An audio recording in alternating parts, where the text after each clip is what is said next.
Commander Zexthor sat in the waiting room and tried to keep his claws from shaking. The chair was too small for his large reptilian body, but that was not why he felt uncomfortable. Around him, other veterans waited for their appointments. A Threxian with 3 missing limbs, a correlation whose fur had turned white from stress, a young Meldari who kept staring at the wall with empty eyes. They all carried their wars with them. Zexthor understood that feeling very well. The waiting room was quiet, except for the soft hum of the space station's life support systems. Zexthor had been coming here for 3 months now, every week.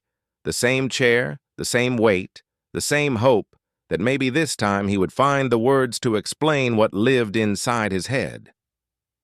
A veteran across from him, a Threxian named Korth, nodded in greeting.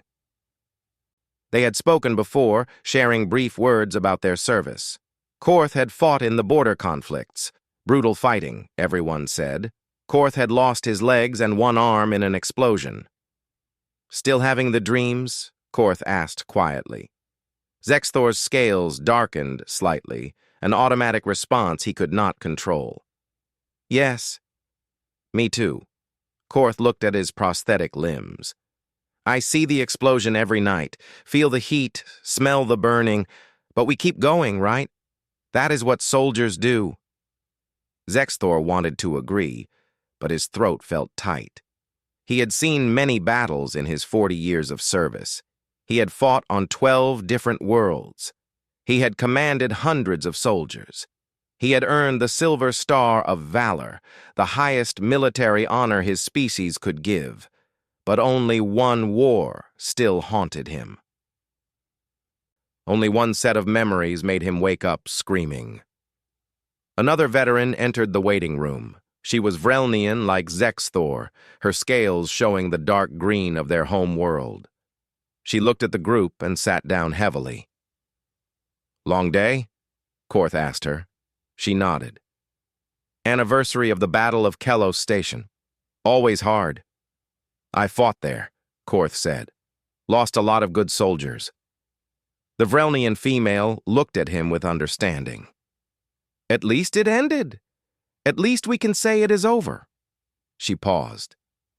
"Not like the Kreth War. That one still gives me nightmares." Zexthor's claws dug into the armrests. "The Kreth were terrifying," Korth agreed. "Endless waves of them, like fighting the tide itself." "But we had the humans with us," the female said. "Thank the ancestors for that." Those humans were something else. Zexthor stood up suddenly. His chair scraped against the floor. Everyone looked at him. His scales had gone almost black, his breathing fast and harsh. The room felt too small. The air felt too thin. "Commander," Korth said with concern, "are you well?" Zexthor forced himself to sit back down. He focused on breathing slowly, in and out, the way Dr. Yenna had taught him. "I am fine," he managed to say. But his voice shook. The female Vrelnian studied him carefully. She was older, experienced. She recognized the signs. "The humans," she said softly. "They are your trigger." It was not a question. Zexthor could not answer. How could he explain? The others had fought beside humans too. They spoke of them with respect, with gratitude, even with fondness. But when Zexthor thought of the humans, all he could see was blood and fire and soldiers who refused to die. The door opened, and a gentle voice called out, "Commander Zexthor, Dr. Yenna will see you now." Zexthor stood on unsteady legs and walked into the office. Dr. Yenna was a correlation, her species known for their empathic abilities and their gift for healing troubled minds. She was small, covered in soft gray fur, with large dark eyes that seemed to see everything. "Welcome, Commander," she said warmly. "Please, sit wherever you are comfortable." Her office was different from the sterile medical rooms Zexthor had expected. There were plants from many different worlds, soft lighting, comfortable furniture in various sizes to accommodate different species. A window showed the stars beyond the station. Zexthor chose a reinforced chair and sat down. Dr. Yenna settled across from him with a data pad, but she did not look at it. She looked at him. "You seemed distressed in the waiting room," she said. "What happened?" "Another veteran mentioned the humans," Zexthor said quietly. "And that bothers you?" "Yes." "Why?" Zexthor looked at his claws. They were still trembling slightly. "I do not know. That is why I am here." Dr. Yenna was quiet for a moment. Then she said, "You have been coming here for 3 months. We have talked about many things.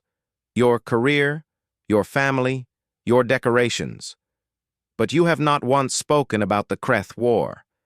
You have not spoken about the humans." "No. The war ended 15 years ago." "Yes. But you still see it every night." Zexthor closed his eyes. "Every night." "Tell me," Dr. Yenna said gently. "What do you see?" Images flashed through Zexthor's mind. Fire, screaming, the sound of weapons that never seemed to stop, and the humans, always the humans, fighting long past the point when any sane being would have retreated. "I see Hill 347, he whispered. Dr. Yenna wrote something on her datapad. "Hill 347. That was a battle?" "Yes. A small battle, in the scope of the war. Barely mentioned in the history files. Most people do not know it happened." Zexthor opened his eyes. "But I was there. I saw what the humans did." "What did they do?" Zexthor's scales rippled with emotion. "They did not stop. We were surrounded, outnumbered, out of supplies. Every logical calculation said to retreat. My own doctrine demanded it. But the humans said no. They said we hold here. And then they showed me something I had never seen before in 40 years of warfare." "What did they show you?" "They showed me what violence looks like when it comes from love instead of hate." Zexthor looked at Dr. Yenna. "They showed me that the most dangerous thing in the galaxy is a human who has something to protect." Dr. Yenna leaned forward. "Commander, many species fight to protect things. What made the humans different?" Zexthor was quiet for a long time. Outside the window, stars drifted by slowly. Finally, he spoke. "They did not just fight. They refused to accept that losing was possible. They fought past their wounds, past their ammunition, past all reason. And when I asked their captain why, he smiled at me. He smiled." Zexthor's voice broke slightly. "He said they could not leave because there were civilians depending on them. 4,000 civilians at an evacuation site. And I realized something terrible." "What did you realize?" "I realized that by my species' calculations, those civilians were not worth the cost of holding that position. We would have retreated. We would have sacrificed them to save ourselves." Zexthor looked at his claws. "But the humans did not even consider it.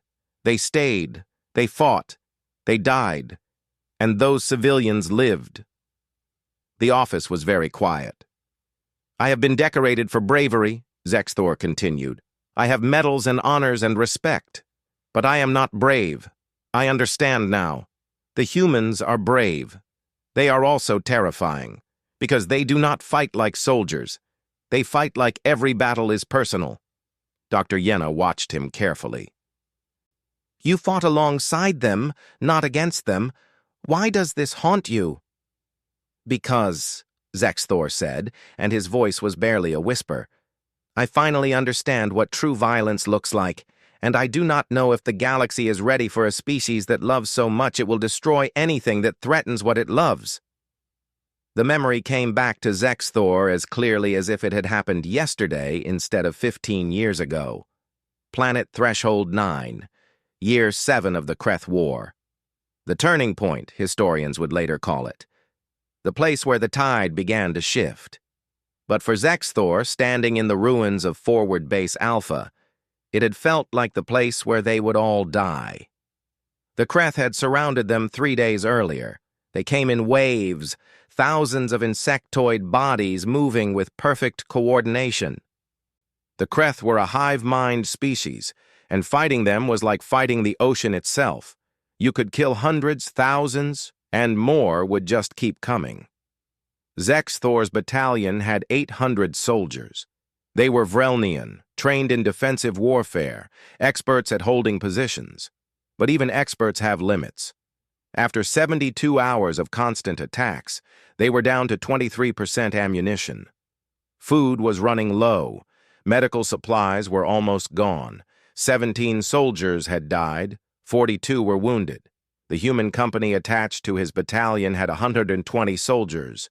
They had arrived 2 weeks earlier as reinforcements, and Zexthor had been grateful. Humans had a reputation. Everyone in the galaxy knew that when humans showed up, things got serious. But Zexthor had not understood what that reputation really meant. Not yet. Captain Minjun Park was the human commander. He was average height for a human, with dark hair and eyes that always seemed calm.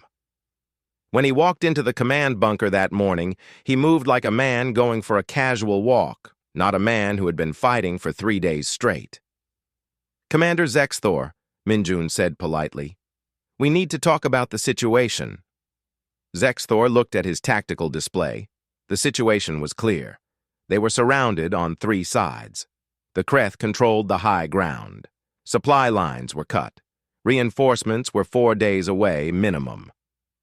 "Vrelnian doctrine is clear," Zexthor said. "We have exceeded acceptable loss projections. We must perform a tactical retreat to preserve our forces." Minjun studied the display. He was quiet for a long moment. Then he said, "What is behind us?" "Behind us?" Zexthor did not understand the question. "Yes.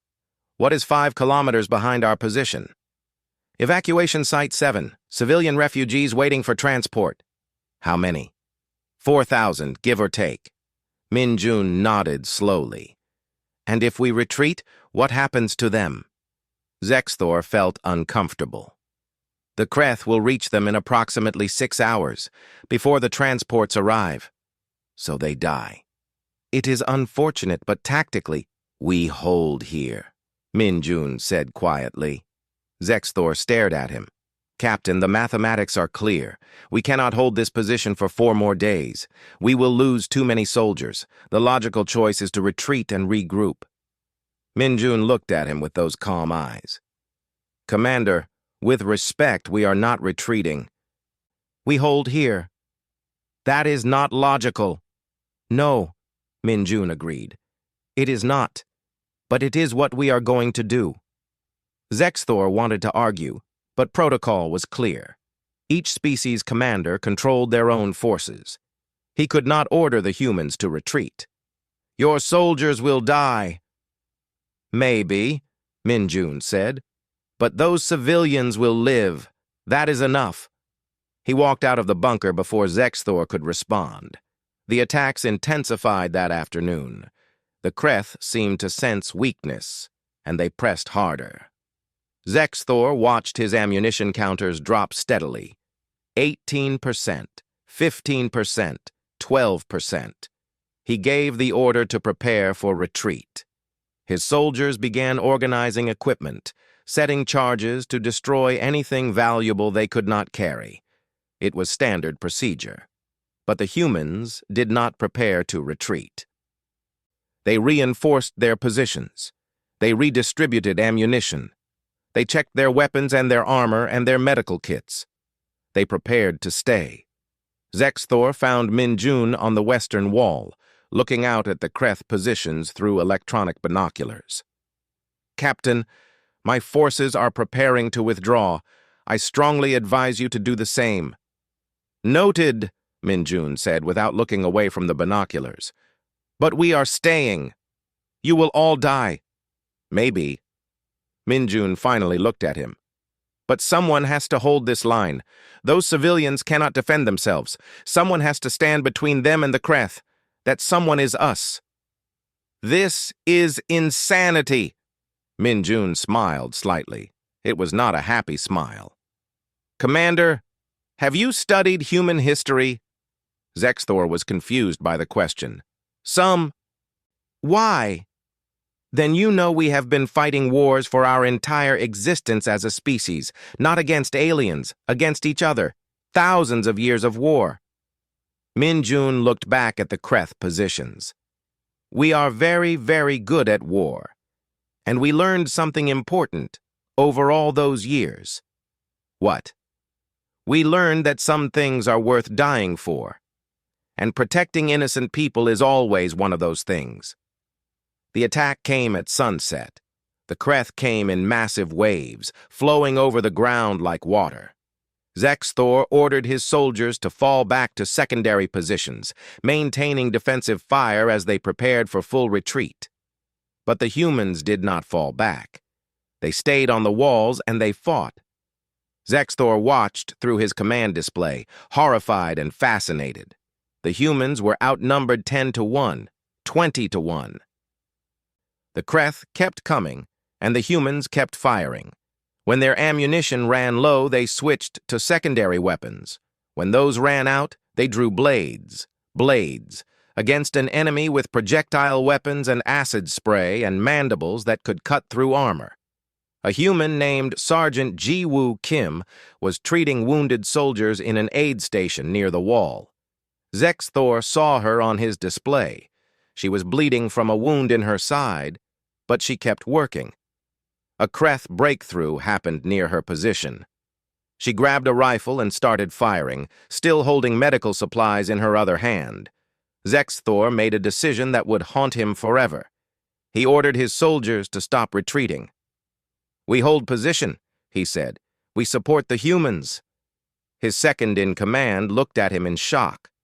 "Sir, this violates doctrine." "I know. Do it anyway." The battle raged for 6 hours. Zexthor lost track of time. Everything became fire and screaming and the endless sound of weapons. The Kreth broke through the eastern wall 3 times. 3 times, the humans pushed them back. Zexthor saw things that night that made no sense. A human soldier with a shattered leg, dragging himself to his position to keep firing. Another human carrying a wounded comrade 2 kilometers under heavy fire because the medic station was overrun. A human pilot crashed his damaged fighter into a Kreth artillery position because his weapons had stopped working. But the thing that Zexthor would remember forever happened at hour 4 of the battle. The ammunition was almost gone. The wounded were too many. The Kreth were massing for another assault. Death seemed certain. And the humans started singing, not war chants, not battle cries, actual songs, soft songs about home and family and friends. They sang to the wounded. They sang to each other. They sang while reloading their weapons and binding their wounds and preparing to die. Zexthor stood in his command bunker and listened to humans singing in the face of death, and something inside him broke. The reinforcements arrived at dawn. Human reinforcements, a full battalion with air support and artillery. They hit the Kreth from behind and broke their assault. The siege was over. Zexthor walked through the ruins of Forward Base Alpha as the sun rose. Bodies everywhere, Kreth and human and Vrelnian. The walls were shattered, the buildings were burning, everything smelled like death and smoke. He found Min-Jun sitting on a piece of rubble, writing something on a data pad. The human captain had been wounded 3 times during the battle. His armor was cracked. His face was covered in dirt and blood. But he was alive. "Captain," Zexthor said quietly. Min-Jun looked up. He was smiling. Actually smiling. "Commander, good work last night. Your soldiers fought well." "You stayed," Zexthor said. "You did not retreat." "No." "Why?" Min-Jun looked at his data pad. "I am writing letters to the families of the soldiers who died. 34 letters.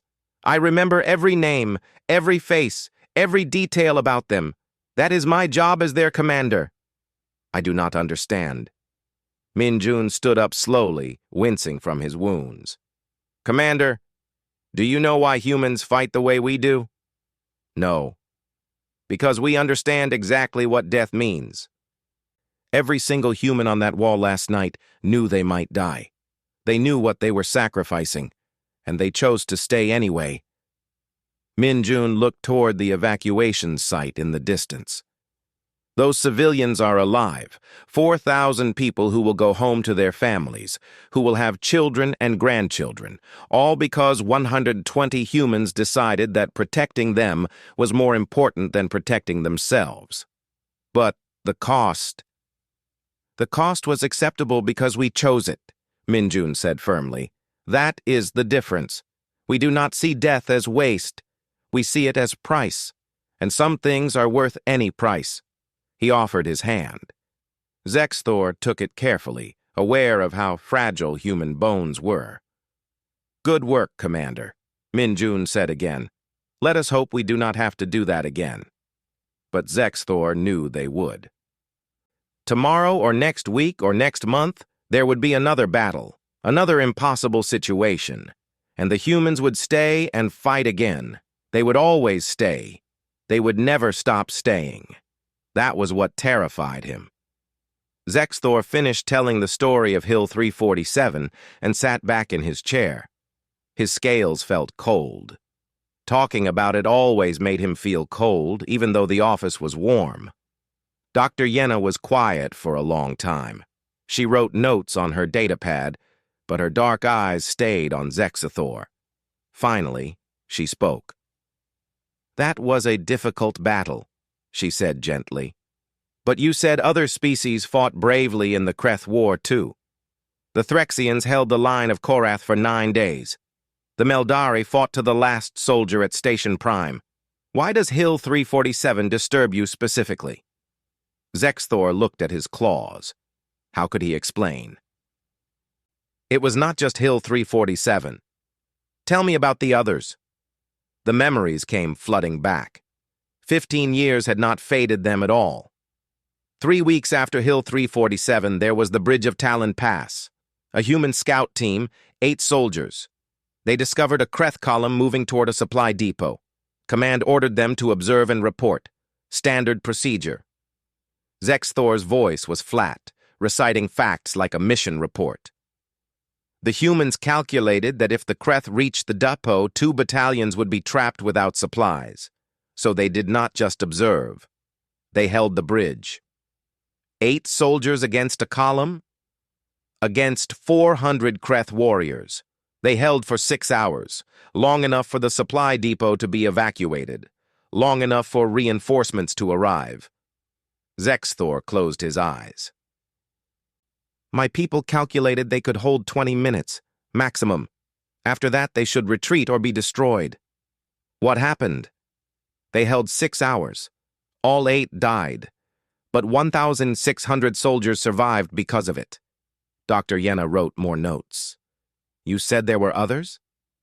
Zexthor nodded slowly. The memories would not stop now. The Battle of the Dark Nebula. Human fighters engaged Kreth capital ships. When their missiles were gone, they used cannons. When their cannons overheated, they rammed the ships. Actually rammed them. Pilots dying to take down 1 weapon battery, 1 shield generator, 1 engine. Did Command order them to do this? No. They chose it. When their squadron leader's fighter was damaged, when his weapons failed, he just said on the open channel, "Going in close." Then he rammed his fighter into the bridge of a Kreth destroyer. Zexthor's voice shook. 7 other pilots followed him, just followed him, no hesitation. Dr. Yenna leaned forward. Commander, it sounds like you witnessed many acts of extreme bravery. Is it the sacrifice that disturbs you? No. Yes. I do not know. Zexthor stood up and walked to the window. Stars moved slowly past. It was not just the big battles. It was everything. Wounded humans refusing evacuation to stay with their units. Medics treating alien soldiers first, even though they were bleeding. Engineers staying behind to arm demolition charges while everyone else evacuated. He turned to face Dr. Yenna. And the volunteers. Always volunteers. When Command needed someone for a suicide mission, humans would argue about who got to go. Argue! Like it was an honor to die. Perhaps for them it was, Dr. Yenna said quietly. That is what I cannot understand. Zexthor's scales darkened with emotion. Every other species in the galaxy treats soldiers as valuable assets. We calculate acceptable losses. We retreat when costs exceed benefits. We are logical. We are sane. And the humans? The humans treat war like it is personal, like every battle is about protecting their family. They fight past the point of logic, past the point of reason, past the point where any sane being would stop. Zexthor sat down heavily. Do you know what I realized? What? I realized that humans have been fighting wars against each other for thousands of years. They know exactly what war costs. They have seen it, lived it, breathed it for their entire existence as a species. They know the horror better than any of us. And yet they still fight this way. Yes, that is what terrifies me. They cannot claim ignorance. They cannot say they do not understand what death means. They understand it perfectly, and they choose to pay that price anyway. Dr. Yenna set down her datapad. Commander, you mentioned fear earlier. You said you feared what drives them. What do you think drives them? Zexthor was quiet for a long moment. This was the thing he had been avoiding for 15 years. The thing that kept him awake at night. The thing that made him shake when someone mentioned humans. After Hill 347, I started reading about human history, everything I could find. Their wars, their cultures, their philosophies. I needed to understand. What did you find? I found that humans evolved on a death world. Predators everywhere. Natural disasters, diseases, starvation. Their entire evolutionary history was survival against impossible odds. Zexthor looked at his claws. Most species develop intelligence to avoid danger. Humans developed intelligence to face danger and refuse to quit. That is one theory, Dr. Yenna said, but many species face difficult evolutionary pressures. It is not just evolution. It is culture. Every human culture, no matter where or when, has stories about refusing to surrender, about fighting when all hope is lost, about dying to protect others. Zexthor's voice grew softer. They teach their children these stories. They celebrate them. They turn their most violent moments into their greatest virtues. He stood up and paced the office. The words were coming faster now, 15 years of thinking pouring out. I read about a battle from human history. Thermopylae, they called it. 300 soldiers held a pass against an army of hundreds of thousands. They knew they would die. Everyone knew they would die. They went anyway. And thousands of years later, humans still tell that story, still honor those soldiers. Many cultures honor their warriors, Dr. Yenna pointed out. Not like this. Humans do not just honor warriors who win. They honor warriors who lose if they fought hard enough. They honor sacrifice itself. They have turned dying for others into the highest virtue their species can achieve. Zexthor stopped pacing and looked directly at Dr. Yenna. Do you understand what that means? It means humans have weaponized love. They have taken the thing that makes them vulnerable, the thing that should make them weak, and they have turned it into their most terrifying strength. Weaponized love, Dr. Yenna repeated thoughtfully. Can you explain what you mean? At Hill 347, I asked Captain Min Jun why they fought that way, why they would not retreat. He showed me something. Zexthor sat down slowly. He was writing letters to the families of the soldiers who had died, 34 letters. He remembered every name, every detail about them. That seems compassionate. It was. But he told me something that made me understand. He said they fight like that because they know exactly what death means. Other species retreat because soldiers are valuable assets. Humans cannot retreat because they know exactly who they are losing. Zexthor's voice broke slightly. They fight harder because they love more. Every soldier who died at Hill 347 was someone's child, someone's friend, someone's family. And the survivors knew that. They carried that. And instead of making them weak, it made them unstoppable. So you fear their love? I fear that their greatest weakness is also their greatest strength. I fear that the most dangerous thing in the galaxy is a human who has something to protect. I fear that if they ever decide something is worth fighting for, nothing will stop them. The office was very quiet. Outside, stars drifted by. Somewhere on the station, people were living their normal lives. But in this office, Zexthor was finally saying the words he had been thinking for 15 years. I fear them, he whispered, not because they are violent, but because their violence comes from love. You can negotiate with hate. You can reason with anger. But love? How do you negotiate with someone who loves so much they will die for it? Dr. Yenna watched him carefully. You fought beside them for 3 years. Did you ever feel threatened by them? No. That is what makes it worse. They were kind to us, friendly. They shared food and stories. They treated our wounded. They mourned our dead. Zexthor looked at his claws. And I realized that humans are not monsters. They are not evil. They are good people who will commit terrible violence if you threaten what they love. Is that why you have avoided them for 15 years? Zexthor nodded slowly.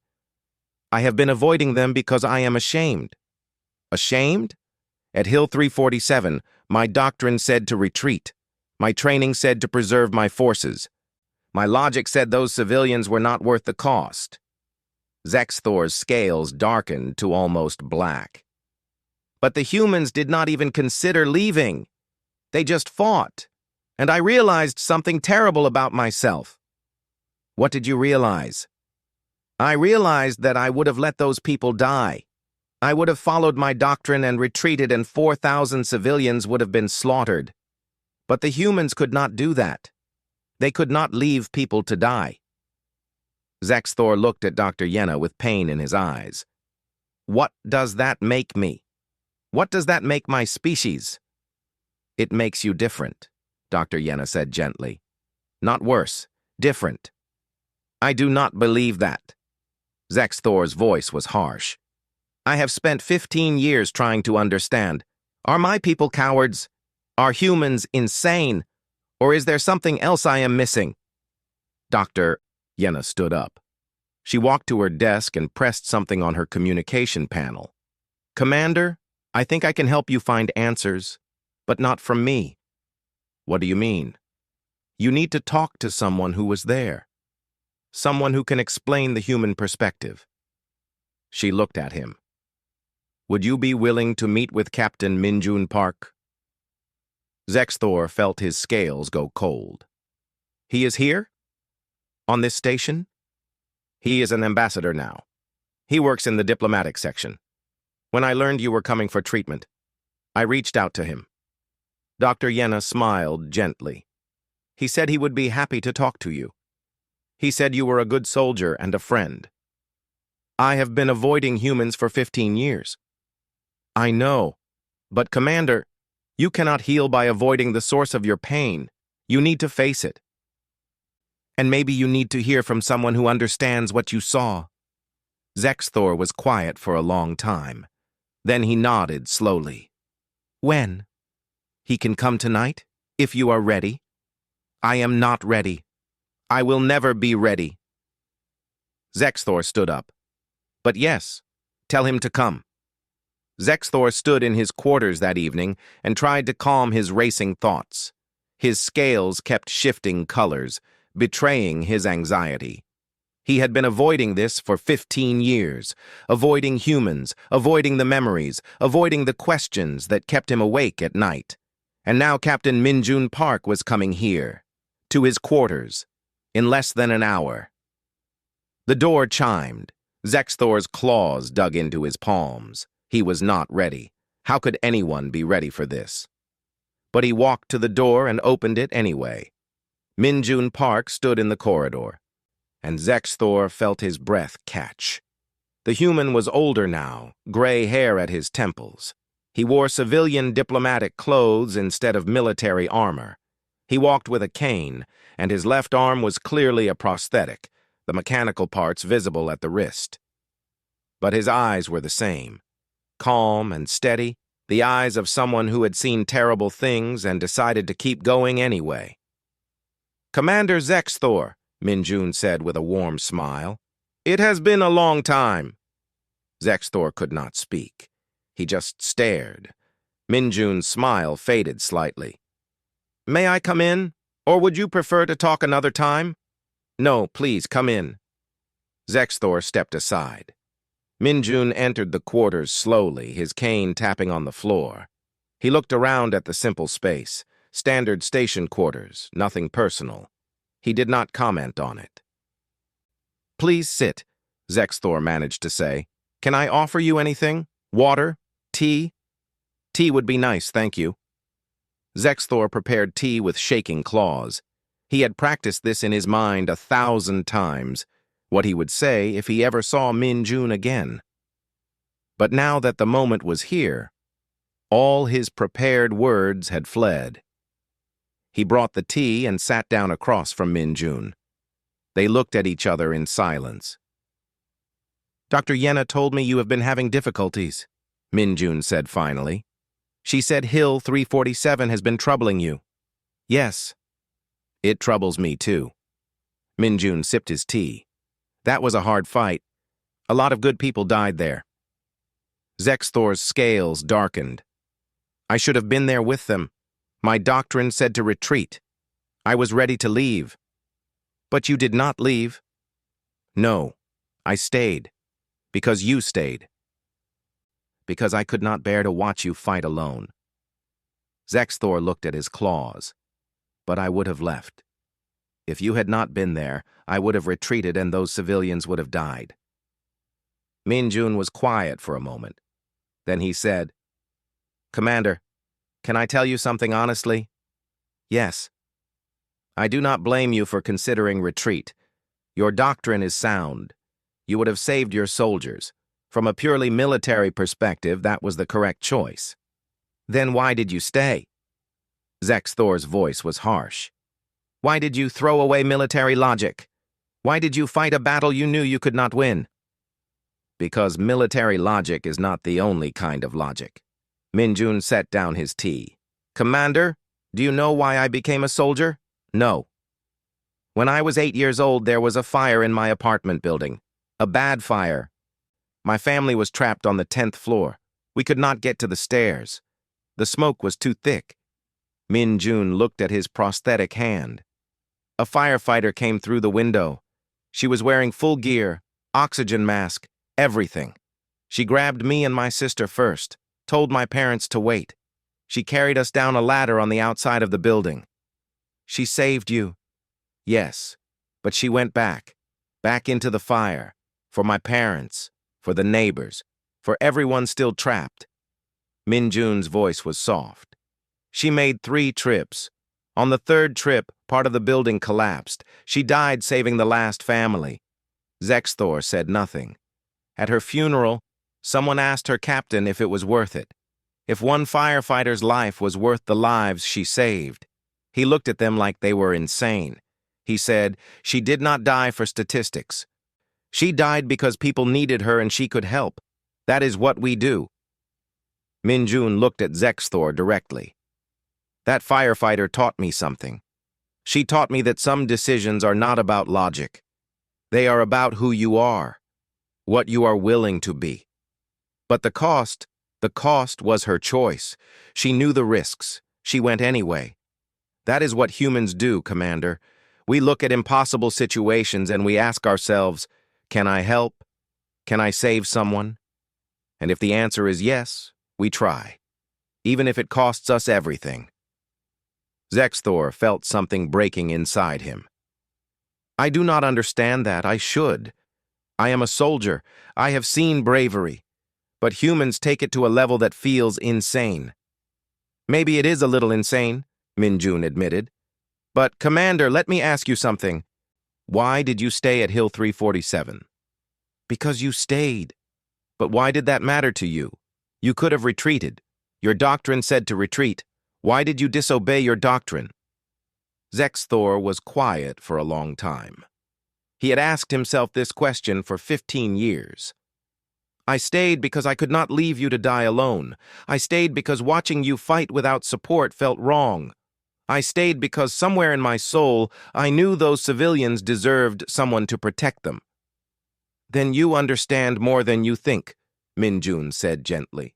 Commander, you stayed because it was the right thing to do. Not the logical thing, not the safe thing, the right thing. That is all we were doing too. But I have been a coward for 15 years. I have avoided your species. I have had nightmares. I have been unable to move forward. That does not make you a coward. That makes you traumatized. Minjun leaned forward. Commander, do you think you are the only one who has nightmares about that war? Zexthor looked at him in surprise. I wake up screaming, Minjun said quietly, at least twice a week. I see the faces of the 34 soldiers who died under my command. I remember every wound, every last word, every expression. I carry them with me every single day. But you seem fine. You are calm. You are functioning. On the outside, yes. Inside? Minjun tapped his chest. Inside, I am still on that wall, watching my soldiers die. The difference is that humans are taught to carry this together. We do not face it alone. I have been alone. I know. Dr. Yenna told me. Commander, that is why I came tonight. Not to tell you to stop being afraid, not to tell you everything is fine, but to tell you that you do not have to carry Hill 347 by yourself. Zexthor felt his scales ripple with emotion. What do you mean? I mean there were 147 humans on that wall with you. Every single one of them carries Hill 347. Every single one of them remembers what we did, what we paid, what we saved. Minjun's voice was firm. You held that line with us, Commander. You stayed when your doctrine said to go. You fought beside us. You bled beside us. You are one of us. I am not human. No. But you are a soldier who stood between civilians and death. You are someone who chose the right thing over the safe thing. That makes you one of us in the ways that matter. Zexthor felt tears forming in his eyes. His species did not cry often, but when they did, it was for deep reasons. I thought you would hate me, for considering retreat, for being weak. Hate you? Minjun shook his head. Commander, you are one of the bravest beings I know. You faced something that terrified you. You disobeyed your own doctrine. You stayed with us even when every instinct told you to leave. That is not weakness. That is strength. Then why do I still have nightmares? Why can I not move past this? Minjun was quiet for a moment. Then he said, Can I tell you what my therapist told me? After the war ended and I came home broken? Yes. She said that nightmares are not weakness. They are proof that we care. Proof that what we saw mattered to us. Proof that we are not monsters who can kill without consequence. Minjun looked at his prosthetic hand. She said the day I stop having nightmares is the day I should worry, because that would mean I stopped caring about the cost. You still care. Every day. And so do you. That is not weakness, Commander. That is humanity. But I am not human. Minjun smiled. No, but you have what matters most about humanity.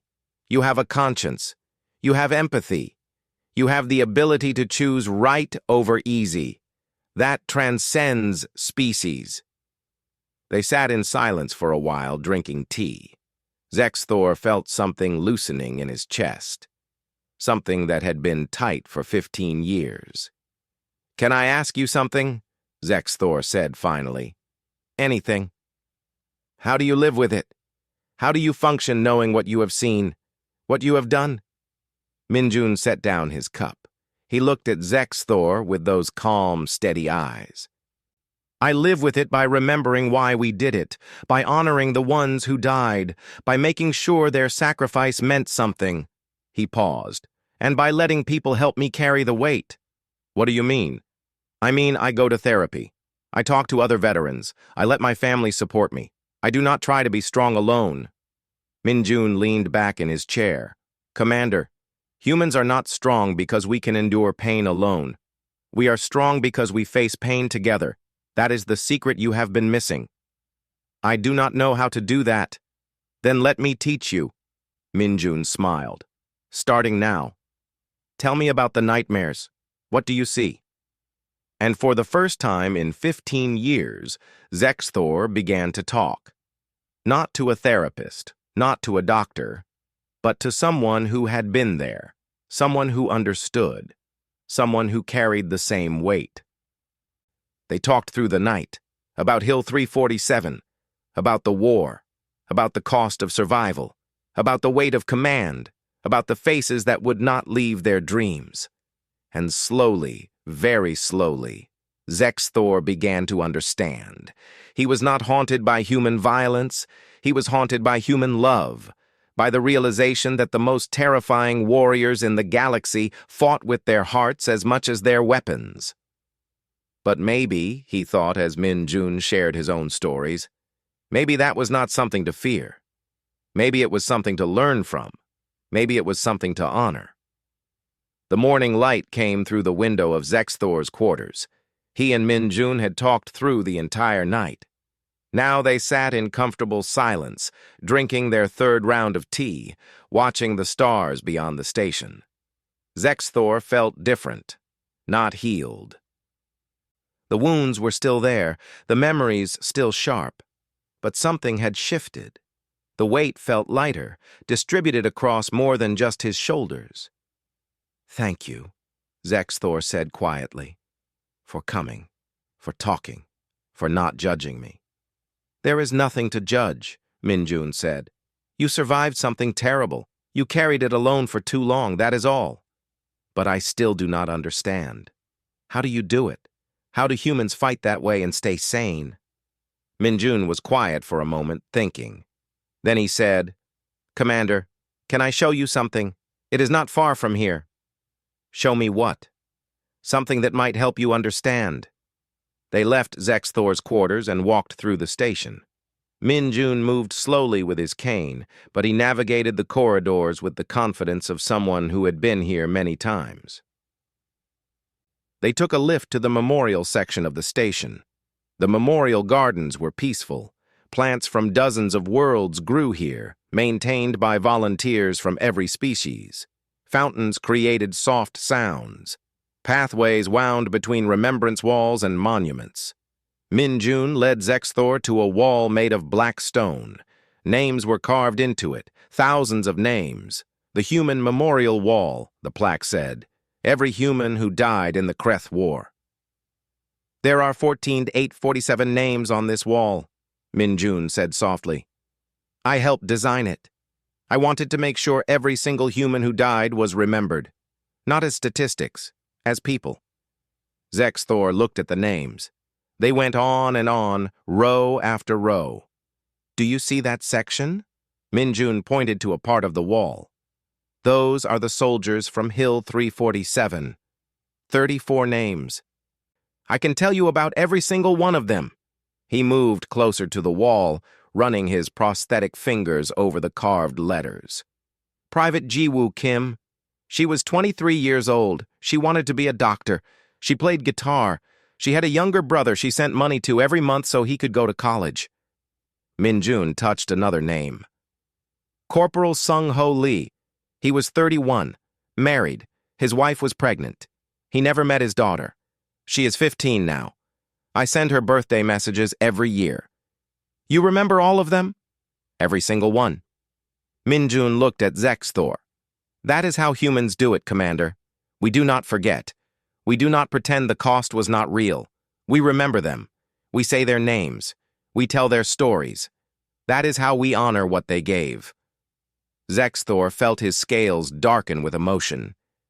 It must be painful. It is. Every day. Min-jun turned back to the wall. But forgetting them would be worse. They gave everything. The least we can do is remember. They stood in silence for a while. Other people came and went. Zexthor noticed they were not all human. There were Vrelnians, Threxians, Meldari, Correlations, veterans from many species, all coming to honor human dead. "Why do they come here?" Zexthor asked. "The non-humans?" "Because these humans died protecting them too. Died holding lines that saved them. Died so civilians could evacuate, so reinforcements could arrive, so others could live." Minjun smiled slightly. "Humans do not fight just for humans. We fight for anyone who needs protection. That is our nature. That is your burden. Maybe. But it is also our gift." Minjun gestured to the garden. "Come. I want to show you something else." They walked to a quiet corner of the gardens. A small grove of trees grew here, each one marked with a plaque. "The Human Vrelnian Grove," the sign said, "planted in honor of joint service. After the war, survivors from both our species came together. We planted these trees, one for each battle where humans and Vrelnians fought side by side. That one there is for Hill 347. Zexthor walked to the tree. It was young but healthy, its leaves bright green. The plaque listed both human and Vrelnian names. 17 Vrelnian soldiers had died at Hill 347 too. Zexthor had forgotten that. He had been so focused on the humans, he had forgotten his own people also paid a price. "I did not know this grove existed," Zexthor said. "Most people do not. It is a quiet place. Veterans come here when they need peace." Minjun sat on a bench near the trees. "I come here often, to think, to remember, to find perspective." Zexthor sat beside him. "What do you think about when you come here?" "I think about why we did it. Not just the tactics or the strategy, but why we chose to stand and fight when logic said to run." Minjun looked at the trees. "Commander, you asked me how humans live with what we have seen, how we fight that way and stay sane. Can I tell you the real answer? Please. We do it because we believe the cost had meaning. We believe those 4,000 civilians at Hill 347 deserve to live. We believe the soldiers who died protecting them died with purpose." Minjun's voice was firm. "That is not logic. That is faith." "Faith in what?" "Faith that some things are worth dying for. Faith that protecting others matters. Faith that we can make a difference, even if it costs us everything." Minjun looked at Zexthor. "Without that faith, the violence would destroy us. With it, the violence has purpose. It becomes sacrifice instead of waste." Zexthor was quiet for a long time, processing this. "But how do you maintain that faith? When you see the cost, when you write those letters, when you wake up screaming?" "Because I know what happened after Hill 347. Minjun smiled. "Those 4,000 civilians lived. They went home. They had children. Those children had children. I did the math once. There are approximately 16,000 people alive today because we held that line. 16,000 descendants who exist because 120 humans and 800 Vrelnians decided some things are worth fighting for." Zexthor felt something break open in his chest. 16,000 people, living, breathing, having families, creating lives, all because of one terrible day 15 years ago. "You see," Minjun said gently. "The cost was real, the pain was real, the deaths were real, but so was the outcome. So are those 16,000 lives. When I have nightmares, I remind myself of that. The people we saved were worth the people we lost, not because I devalue the dead, but because they chose that trade. They believed those civilians were worth it. I never thought of it that way. Most people do not. They see the violence and they stop. They do not see what the violence protected, what it created, what it saved." Minjun stood up slowly. "Commander, you asked me how humans live with what we have done. That is how. We remember the cost, yes, but we also remember why we paid it, and we believe it was worth it." They walked back to the memorial wall. More veterans had arrived from many species. Some touched the names, some left flowers, some just stood quietly. A young human woman was there, maybe in her 20s. She was tracing a name with her fingers, tears on her face. An older Vrelnian veteran stood next to her, one arm around her shoulders, supporting her. "That is Private Kim's daughter," Minjun said softly. "The one I send birthday messages to. She comes here every year on the anniversary of her father's death. That Vrelnian is Commander Kels. He fought at Hill 347, too. He helps her remember her father." Zexthor watched them. Human and Vrelnian, sharing grief, sharing memory, sharing the weight. "We do not carry this alone," Minjun said.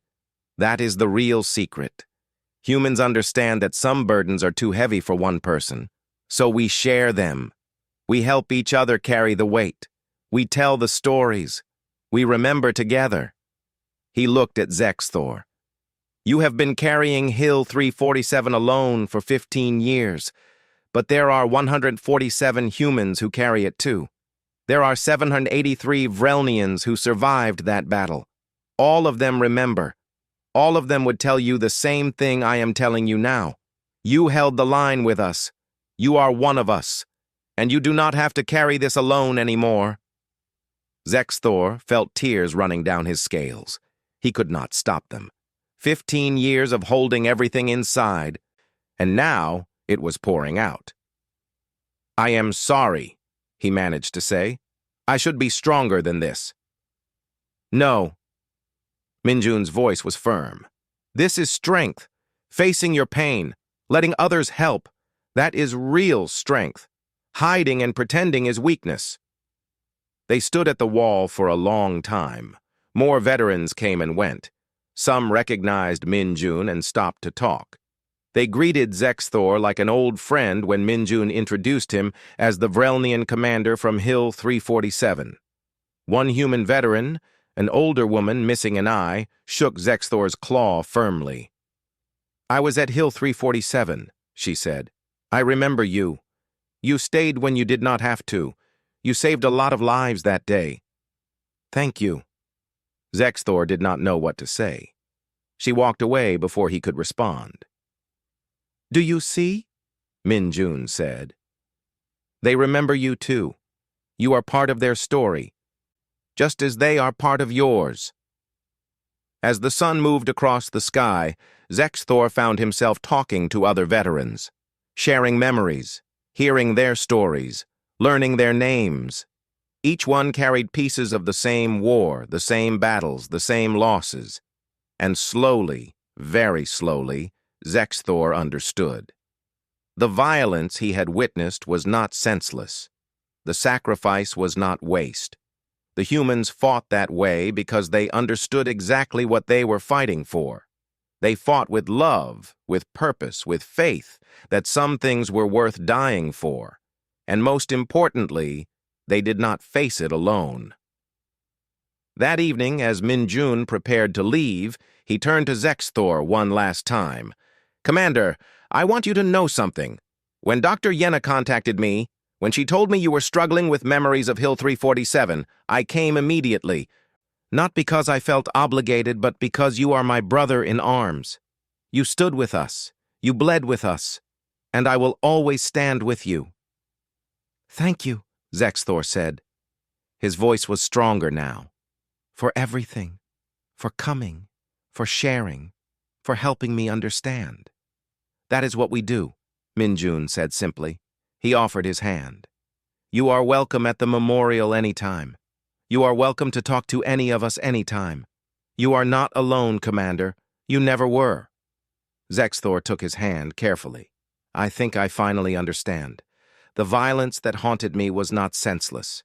It was love made manifest. You did not fight because you loved violence. You fought because you loved the people you were protecting." "Yes." Minjun smiled. "And that love is stronger than any weapon, stronger than any fear. That is what makes humans what we are. Not our violence, but what drives it." After Minjun left, Zexthor returned to Dr. Yenna's office. She looked at him carefully. "You look different," she said. "I feel different." Zexthor sat down. I spoke with Ambassador Park. He showed me the memorial. He helped me understand. Understand what? That I was not haunted by human violence. I was haunted by recognizing that humans fight with love, not despite it. They are the most terrifying warriors in the galaxy because they care too much to quit, too much to surrender, too much to let people die if they can stop it. Dr. Yenna smiled. That is a profound realization. And I understand now that I do not have to carry this alone. There are others who remember, who understand, who will help me carry the weight. Zexthor looked at his claws. I want to start writing my own remembrances of the soldiers I served with, human and Vrelnian, not for therapy, but to honor them, to make sure they are remembered. That sounds like a good way to heal. It is not about healing, Zexthor said firmly. It is about honoring the cost of survival. The humans taught me that. Memory, even painful memory, is how you honor what you have lived through, how you make sure it meant something. He stood up. I am going to the Memorial Gardens. I am going to learn the names on that wall. I am going to tell their stories. That is how I will carry Hill 347 now, not alone in darkness, but together in light. Dr. Yenna nodded with approval. That is real healing, Commander, not forgetting, but remembering with purpose.